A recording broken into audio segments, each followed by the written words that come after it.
Hi everybody, welcome to the Impact Show. You can see Mr. Proudman isn't here, he's on holiday. So we're going to be going through 3 extremely difficult bunker shots. So we've got 1, 2, 3 in the bunker here, and we were actually talking, we got Sean on the camera, and we were talking off screen before, which of these is the most difficult? I'm not sure, but we'd like you to post down below which of these 3 shots do you find the most difficult. So let's go shot 1. Standing out of the bunker. So straight away, as soon as you're standing out of the bunker, you've got to now think to yourself, I must get lower, lower, lower into the ground. So wider stance is the big part to start with. Making sure you don't choke down the grip. So sometimes in a bunker shot, you come down the handle, make sure you take the full length of the club. I always like to get people to lean on the lead side a little bit more. Maybe flare the left foot out as well, so get that left foot flared out. Now from here, it's all about in the shot is maintaining your forward bend. So don't think about your legs too much, this is all arms. So pick the club up, hit it into the sand, make sure you get the sand and stay bent forward when you play the shot. Really important that you stay bent forward. Sometimes as well, you may need to look at the lip. So you can see this lip here is definitely going to interfere with my backswing. So I may need to be a little bit more outside on the way back. But the main thing is understanding that it's arms only really. Don't try and use your legs. Make sure your legs are getting you low into the ground and then maintaining that forward bend. So let's play a shot here. I'm going to be happy, 15 feet I'll be more than happy with on this shot. Okay, keep that bend. I'm going to take that one.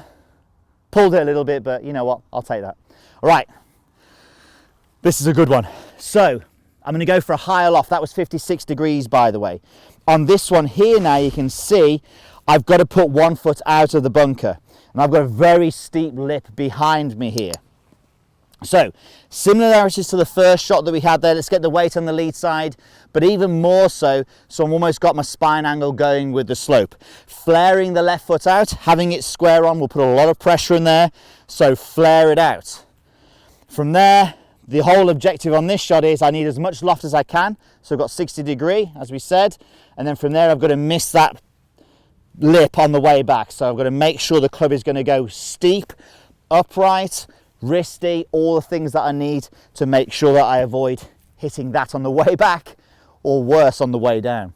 It's going to run out a little bit more as well on this one, so I'm going to have to perhaps allow to land it on the front of the green. Let's see what we can get. Got to keep that weight on the back leg. Do not fall back. Sorry, got to keep the weight on the front leg. Do not fall back onto that back leg. Look at the sand and stay on the left leg. Probably not going to hit a better. I can't believe I've left that one short. That was a pretty decent strike.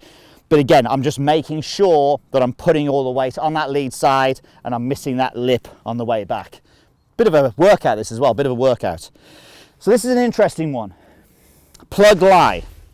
So there's a couple of ways that you can look at this. I mean, loft is the one thing you need to figure out. It depends on the golfer for sure. But I always like to say to golfers that you want to get as much loft as you can when the ball is sitting down because you need to get the control when it hits the green. So I'm going to go 60 degree. So we've often heard that you should maybe close the face or square the face up when you're playing these plug lies because that allows the club to dig into the sand a little bit more. Now that's absolutely fine and that's something you can do, but maybe try this. So we're going to go with your normal setup in that you flare the foot out, wide stance, keep the knees apart, leaning on the front leg. But what we're going to do is we're going to lean a little bit more onto that lead leg. So we're actually going to push our pressure more into this lead leg. So I've got about 70% of the pressure now into my lead leg. And then from there, when I'm setting up, it's going to allow me to open the club face just a little bit so I can get a little bit more loft on the shot. That I make sure I have a steep wristy backswing and I keep the loft on this club face. So I keep the loft on the face pointing at my face. So it sounds to you like I'm going to play a high shot, but because I'm actually leaning more into this lead leg and putting a lot of pressure here, and when I hit the shot I'm going to be hitting down into the sand, that's going to balance out the fact it's going to go high because I do need this hitting down nature to get the golf ball out of this plugged lie. So let's have a go. Let's see which one of these is my favourite. I'm actually pretty happy with those first two.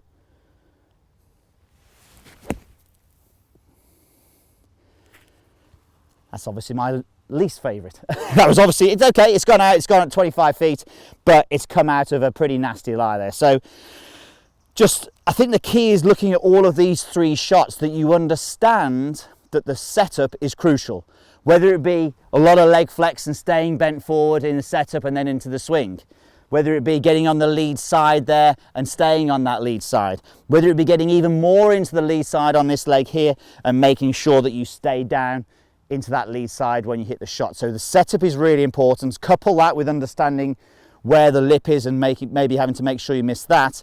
And hopefully you can play some decent bunker shots. And I would say 2 of those out of the 3 were pretty good. Sean's sort of nodding his head there behind the camera.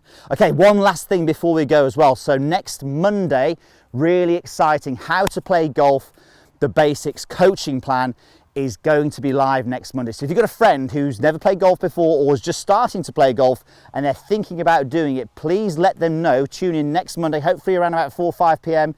UK time, because we're going to start our 4-week plan. It'll be YouTube week 1, and then it'll be Meandmygolf.com for weeks 2, 3 and 4. And it's really good. It's 20 years plus of experience coaching beginner golfers and getting them into this beautiful game. So if you're looking for a friend to play golf with you, tell them about next Monday. Thanks for watching, and we'll see you soon.